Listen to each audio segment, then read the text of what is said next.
Xin chào các bạn, và đây chính là chiếc iPad Gen 9. Tuy nhiên mình không làm cái này, anh Khôi làm. Đó, mình làm chiếc iPad mini 6 này cơ. Thì mình thấy rằng là đây là một sản phẩm thậm chí còn nhiều người quan tâm hơn cả iPhone 13 series năm nay. Vì thế nên chúng ta sẽ cùng nhau mở hộp cái chiếc iPad mini 6 này ngay nhé. Ui rồi ôi, lại để cái ni lông thế này là không bảo vệ môi trường rồi.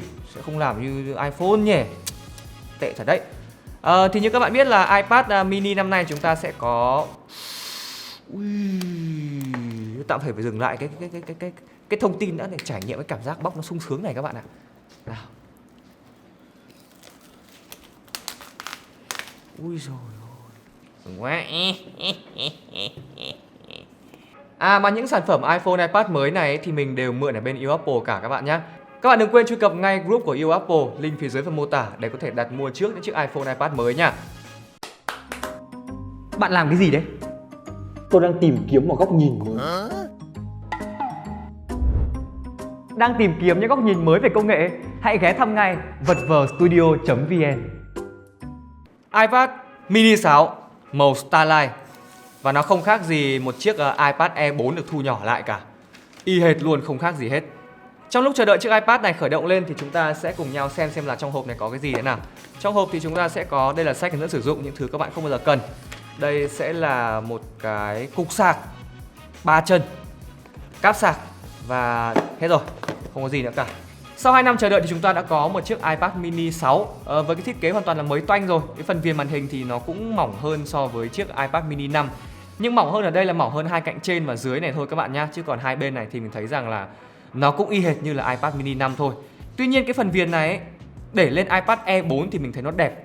Còn nếu mà để ốp lên chiếc iPad mini 6 này thì không biết các bạn như thế nào, nhưng mà cá nhân mình thấy rằng là nó vẫn dày, nó vẫn hơi bị dày. Kể ra mà mỏng hơn một xíu nữa thôi thì nó sẽ khác bọt hẳn. Chứ còn viền này thì vẫn y hệt như trên iPad Air 4. Theo cái chiều mình cầm này thì ở cạnh trên của iPad mini 6 chúng ta sẽ có một cái phím nguồn tích hợp luôn cả với cảm biến vân tay. Cùng với đó sẽ là nút tăng giảm âm lượng ở đây. Thì nhiều bạn sẽ thắc mắc là tại sao Apple lại đẩy cái nút tăng giảm âm lượng lên đây. Thì lý do là bởi vì Apple Pencil 2 sẽ được hỗ trợ trên iPad mini 6. Bởi vì khi mà chúng ta xoay ngang cái máy như thế này thì bút sẽ được hít vào cái phần nam châm ở đây. Cùng với đó là chúng ta tăng giảm âm lượng như này. Đó, hoặc là quay ngang bấm như này thì nó cũng sẽ tiện hơn đúng không? Bên cạnh đó thì chúng ta sẽ thấy là có rất nhiều lỗ loa ở cả cạnh trên và cạnh dưới của máy, mà đếm ra thì sẽ có tổng cộng là 4 cái giải loa như vậy.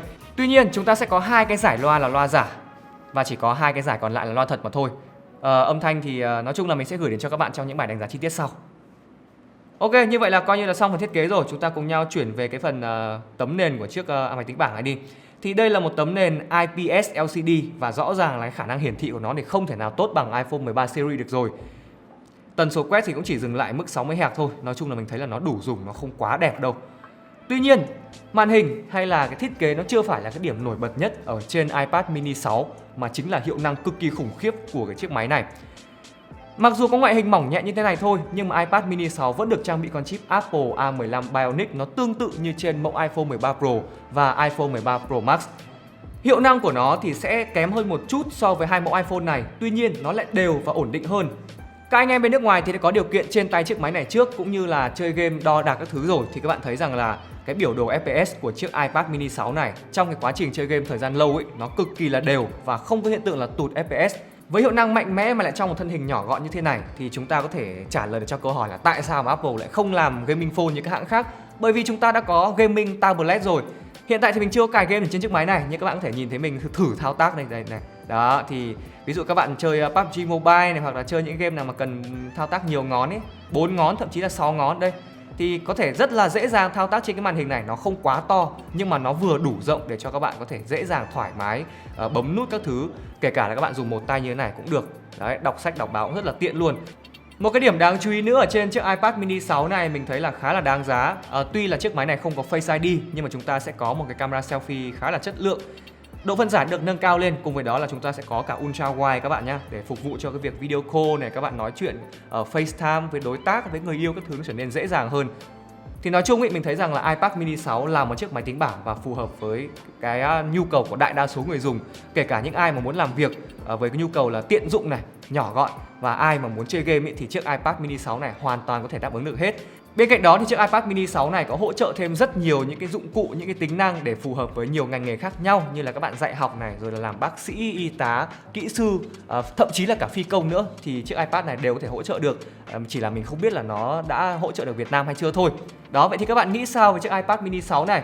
Và với mức giá của nó thì các bạn thấy là nó có đáng mua hay không? Thì hãy để lại ý kiến của mình ở phần comment phía bên dưới cho chúng mình biết nhá.